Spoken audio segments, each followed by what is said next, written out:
ಹೊಳೆನರಸೀಪುರ ಪಟ್ಟಣದ ದೇವಾಂಗ ಬಡಾವಣೆಯ ಶ್ರೀ ರಾಮಲಿಂಗ ಚೌಡೇಶ್ವರಿ, ಶ್ರೀ ರಾಮಲಿಂಗೇಶ್ವರ ಹಾಗೂ ಶ್ರೀ ಗಣಪತಿ ದೇವರ ನೂತನ ವಿಗ್ರಹ, ದೇವಾಲಯ ಸಂಪ್ರೋಕ್ಷಣ, ಶಿಖರ ಕಳಶ ಪ್ರತಿಷ್ಠಾಪನಾ, ಕುಂಭಾಭಿಷೇಕ ಹಾಗೂ ಪ್ರತಿಷ್ಠಾಪನಾ ವಿಶೇಷ ಪೂಜಾ ಮಹೋತ್ಸವ ವೈಭವದಿಂದ ಜರುಗಿತು.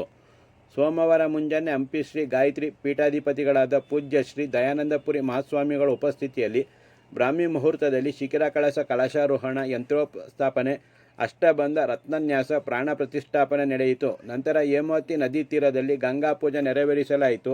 ಶ್ರೀ ರಾಮ ಸೀತಾ ಲಕ್ಷ್ಮಣ ಆಂಜನೇಯ ಸ್ವಾಮಿಯ ಉತ್ಸವ ಮೂರ್ತಿ, ಶ್ರೀ ರಾಮಲಿಂಗ ಚೌಡೇಶ್ವರಿ ಅಮ್ಮನವರ ಉತ್ಸವ ಮೂರ್ತಿ ಹಾಗೂ ಶ್ರೀ ಬನಶಂಕರಿ ದೇವಿಯ ಉತ್ಸವ ಮೂರ್ತಿಯನ್ನು ವಿಶೇಷವಾಗಿ ಅಲಂಕರಿಸಿದ್ದ ರಥದಲ್ಲಿ ಪ್ರತಿಷ್ಠಾಪಿಸಿ ಪೂಜಿಸಿದ ನಂತರ ವಿಶೇಷವಾಗಿ ಪೂಜಿಸಿದ್ದ ಗಂಗಾ ಕಳಸವನ್ನು ಶ್ರೀಧರ್ ಲಲಿತಾ ದಂಪತಿಗಳ ಪುತ್ರಿ ಕುಮಾರಿ ಶ್ರೀಯಾ ಹಾಗೂ ವೀರಭದ್ರ ಅಲಗಿಯನ್ನು ಹೊತ್ತ ಉಮೇಶ್ ಮಮತಾ ದಂಪತಿಗಳ ಪುತ್ರ ರೇವಂತ್ ಅವರನ್ನು ವಿಶೇಷ ಕಲಾ ತಂಡಗಳ ಪ್ರದರ್ಶನದೊಂದಿಗೆ ವೈಭವದಿಂದ ಪಟ್ಟಣದ ಪ್ರಮುಖ ರಸ್ತೆಗಳಲ್ಲಿ ಸಂಪ್ರದಾಯದ ಆಚರಣೆಯಂತೆ ಮೆರವಣಿಗೆ ಮೂಲಕ ಶ್ರೀ ರಾಮಲಿಂಗ ಚೌಡೇಶ್ವರಿ ದೇವಾಲಯಕ್ಕೆ ಕರೆತರಲಾಯಿತು.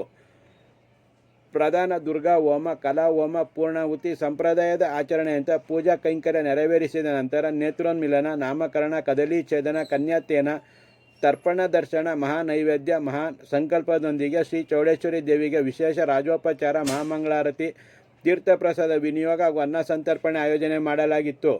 ತಾಲೂಕಿನ ಉದ್ದೂರಿನ ಶ್ರೀ ವೀರಭದ್ರೇಶ್ವರ ನೃತ್ಯ ಕಲಾ ತಂಡದ ರವಿ ಹಾಗೂ ಯೋಗೇಶ್ ಅವರಿಂದ ವೀರಗಾಸೆ ಕುಣಿತ ಹಾಗೂ ವಿವಿಧ ಕಲಾ ತಂಡಗಳಿಂದ ಕಲಾ ಪ್ರದರ್ಶನ ಕಣ್ಮನ ಸೆಳೆಯಿತು. ಮೈಸೂರಿನ ಶ್ರೀ ಮಾಯಗಾರ ಗುರುಕುಲದ ವಿಪ್ರವೃಂದದ ಆಗಮಿಕರಾದ ವೇದಬ್ರಹ್ಮಶ್ರೀ ಮೂಗೂರು ಮಧು ದೀಕ್ಷಿತ್ ಗುರೂಜಿಯವರ ಮಾರ್ಗದರ್ಶನದಲ್ಲಿ ಸಾಗರ್ ಶಾಸ್ತ್ರಿ, ನಾಗರಾಜ್ ಶಾಸ್ತ್ರಿ, ಶರಸ್ತಾಚಾರ್ಯ, ಸುಗುಣ ಶಾಸ್ತ್ರಿ ಹಾಗೂ ಚಂದನ್ ಶಾಸ್ತ್ರಿ ಪೂಜಾ ಕೈಂಕರ್ಯ ನೆರವೇರಿಸಿದರು. ಶಾಸಕ ಎಚ್ ಡಿ ರೇವಣ್ಣ, ಮಾಜಿ ಶಾಸಕ ಎಂ ಡಿ ಲಕ್ಷ್ಮೀನಾರಾಯಣ್, ಹಿರಿಯರಾದ H N Venkataramanaiah, H L Narasimhaiah, S R Neelakanthappa, A Jagannath, H B Thammanna Shetty, N Raju, K Manjunath, Eshwar, ತಾಲೂಕು ದೇವಾಂಗ ಸಂಘದ ಅಧ್ಯಕ್ಷ ಎಚ್ ಎನ್ ರಾಜೇಶ್ ಹಾಗೂ ಸದಸ್ಯರು ಮತ್ತು ದೇವಾಂಗ ಯುವಕ ಸಂಘದ ಅಧ್ಯಕ್ಷ ಎಚ್ ಆರ್ ಶಂಕರ್ ಹಾಗೂ ಸದಸ್ಯರು ಹಾಗೂ ಭಕ್ತರು ಪೂಜಾ ಮಹೋತ್ಸವದಲ್ಲಿ ಭಾಗವಹಿಸಿದ್ದರು.